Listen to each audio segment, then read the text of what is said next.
বাড়িতে অতিথি আসবে বলে সকালবেলায় কোমর বেঁধে রান্নাঘরে ঢুকে পড়েছি। অতিথিরা আসবে, যদি ভালো মন্দ না খাওয়ায় তাহলে কি আর মান সম্মান থাকে বলো? তাই যত কষ্টই হোক না কেন অতিথিদের জন্য কিন্তু ভালো মন্দ রান্না করতেই হবে। তা না হলে কিন্তু তোমার মান সম্মান আর মোটেও থাকবে না। তাই আজকে অনেক কিছু রান্না বান্না হলো। মাটন, ধোকা, ডাল, চাটনি, পাঁপড়, দই, মিষ্টি, অনেক কিছু কিন্তু আয়োজন ছিল। আর আমি এই পোলাওটা সুন্দর করে বানিয়ে নিচ্ছি। শাশুড়িমাকে বলেছিলাম তুমি একটু পোলাওটা বানাও তো, কিন্তু দেখি শাশুড়িমা নিদ্রায় চলে গেছে। তাই আর কি করব, বাধ্য হয়ে আমি পোলাওটা মিক্সড করছি। আর তোমরা কে কীভাবে মিক্সড করো অবশ্যই কিন্তু কমেন্ট করে জানিও। হাঁড়িতে কিন্তু 1.5 কিলো চাল দিয়েছিলাম আর 1 কিলো মতন শুধু সবজি ছিল। আর সেটার জন্যই কিন্তু এই গামলাতে ঢেলে নিয়েছিলাম, কারণ গামলায় যদি না ঢেলি তাহলে কিন্তু ভালো করে মিক্সড করতে পারবো না। এর জন্য গামলায় ঢেলে ভালো করে মিক্সড করে নিচ্ছিলাম।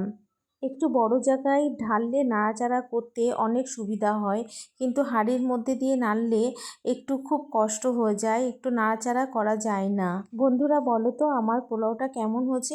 খেতে কিন্তু অসাম হয়েছিল আর দারুণ টেস্টি হয়েছিল। আমি কিন্তু ভেজ পোলাওটা এইভাবে বানাই, তোমরা কে কীভাবে বানাও অবশ্যই কিন্তু আমার একটা কমেন্ট রেখে যেও। তোমরা যদি আমার এই ধরনের ভিডিও পছন্দ করো তাহলে কিন্তু অবশ্যই কমেন্ট করো, তাহলে কিন্তু তোমাদের সঙ্গে আমি এই ধরনের ভিডিও শেয়ার করব। বন্ধুরা এবার কিন্তু আমার 3 মিনিটের করে বা 2 মিনিটের করে ভিডিও আসবে। লং ভিডিও কিন্তু এই মুহূর্তে আমি তোমাদের কাছে শেয়ার করছি না। তোমাদের কাছে আবারও শেয়ার করব লং ভিডিও পরে, কিন্তু এখন এই মুহূর্তে আমি শর্ট ভিডিও তোমাদের কাছে দিচ্ছি। তাই চাইবো তোমরা অনেক অনেক ভালোবাসা দাও। তোমরা যদি অনেক অনেক ভালোবাসা দাও তাহলে কিন্তু তোমাদের সঙ্গে আবারও আমি লং ভিডিও যেরকম শেয়ার করছিলাম সেরকম শেয়ার করব। তো আশা রাখছি তোমরা অনেক ভালোবাসা দেবে।